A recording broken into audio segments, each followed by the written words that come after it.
ನಮ್ಮಲ್ಲಿರೋ ಒಳ್ಳೆ ಗುಣ, ಇನ್ನೊಬ್ರಿಗೆ ಕೊಡುವಂತ ಗೌರವ, ಇವೆಲ್ಲ ಬರೀ ಮಾತಿಗಷ್ಟೇನಾ ಇಲ್ಲ ಜೀವನದಲ್ಲಿ ನಮ್ಮನ್ನ ಕಾಪಾಡುತ್ತಾ ಅಂತ. ಸೊ ಐಸ್ ಫ್ಯಾಕ್ಟ್ರಿಲಿ ಕೆಲಸ ಮಾಡ್ತಿದ್ದಂತ ಒಬ್ಬ ಇಂಜಿನಿಯರ್ ಸಂಜೆ 5 ಗಂಟೆಗೆ ಮನೆಗೆ ಹೋಗ್ತಿರ್ಬೇಕಾದ್ರೆ ಒಂದು ಕೋಲ್ಡ್ ಸ್ಟೋರೇಜ್ ರೂಮ್ ಒಳಗೆ ಹೋಗ್ತಾರೆ. ಸೊ ಒಳಗಡೆ ಹೋದ ತಕ್ಷಣ ಏನೋ ಚೆಕ್ ಮಾಡ್ತಿರ್ಬೇಕಾದ್ರೆ ಬಾಗ್ಲು ಹೊರಗಡೆಯಿಂದ ಲಾಕ್ ಆಗ್ಬಿಡುತ್ತೆ.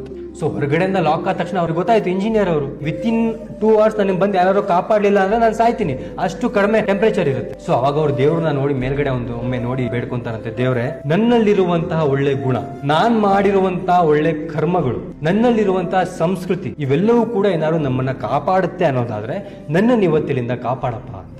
ಅವ್ನು ಈಗ ಮೇಲ್ ನೋಡಿ ಬೇಡ್ಕೊಂಡ ತಕ್ಷಣ ವಾಚ್ಮ್ಯಾನ್ ಬಂದು ಆ ಡೋರ್ ತೆಗಿತಾರಂತೆ. ಡೋರ್ ತೆಗೆದು ಇನ್ನು ಹೊರಗಡೆ ಕರ್ಕೊಂಡು ಹೋಗಿ ಅವ್ರಿಗೆ ಒಂದು ಕಂಬಳಿ ಕೊಟ್ಟು ಅವರಿಗೆ ಬೆಚ್ಚಿಗೆ ಒಂದ್ ಕಡೆ ಕೂರಿಸಿ ಒಂದು ಬಿಸಿನೀರನ್ನ ಒಂದು ಲೋಟ ಕೊಟ್ಟ ಮೇಲೆ ಆ ಇಂಜಿನಿಯರ್ ವಾಚ್ಮನ್ ಕೇಳ್ತಾರಂತಲ್ಲ 5 ಗಂಟೆ ಮೇಲೆ ಎಲ್ಲರೂ ಮನೆಗೆ ಹೋಗ್ಬಿಟ್ಟಿದ್ರು, ನಾನು ಒಳಗಿದ್ದೀನಿ ಅಂತ ನಿಮಗೆ ಹೆಂಗ್ ಗೊತ್ತಾಯ್ತು ಅಂತ. ಆಗ ವಾಚ್ಮ್ಯಾನ್ ಸುಂದರವಾಗಿರೋ ಉತ್ತರ ಕೊಡ್ತಾರೆ, ಸಾರ್ ಈ ಫ್ಯಾಕ್ಟ್ರಿಲಿ ಸುಮಾರು 200-300 ಜನ ಕೆಲಸ ಮಾಡ್ತಿದ್ದಾರೆ, ನಾನು ಪ್ರತಿಯೊಬ್ಬರಿಗೂ ಕೂಡ ಸೆಲ್ಯೂಟ್ ಮಾಡ್ತೀನಿ, ಯಾರು ಕೂಡ ನನಗೆ ಹಿಂತಿರುಗಿ ನಮಸ್ಕಾರ ಮಾಡಲ್ಲ, ನೀನ್ ಹೇಗಿದೆ ಅಂತ ಕೇಳಲ್ಲ, ನೀವೊಬ್ಬರೇ ಇಡೀ ಫ್ಯಾಕ್ಟ್ರಿಲಿ ಹೇಗಿದೆಯಪ್ಪ ಅಂತ ಕೇಳೋದು, ನನಗೆ ತಿರುಗಿಸಿ ನಮಸ್ಕಾರ ಮಾಡೋದು.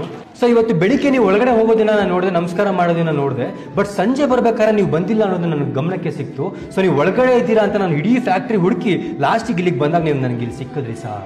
ನಾವಿನ್ನೊಬ್ಬರಿಗೆ ಕೊಡುವಂತ ಸಣ್ಣ ಸಣ್ಣ ಗೌರವ ಜೀವನದಲ್ಲಿ ನಮ್ಮ ಮುಂದೆ ಒಂದು ದಿವಸ ಆ ಸಂಸ್ಕೃತಿನೇ ಕಾಪಾಡುತ್ತೆ ಅನ್ನೋದಕ್ಕೆ ಈ ಒಂದು ಸಣ್ಣ ಕಥೆನೇ ಉದಾಹರಣೆ. Download ShareChat.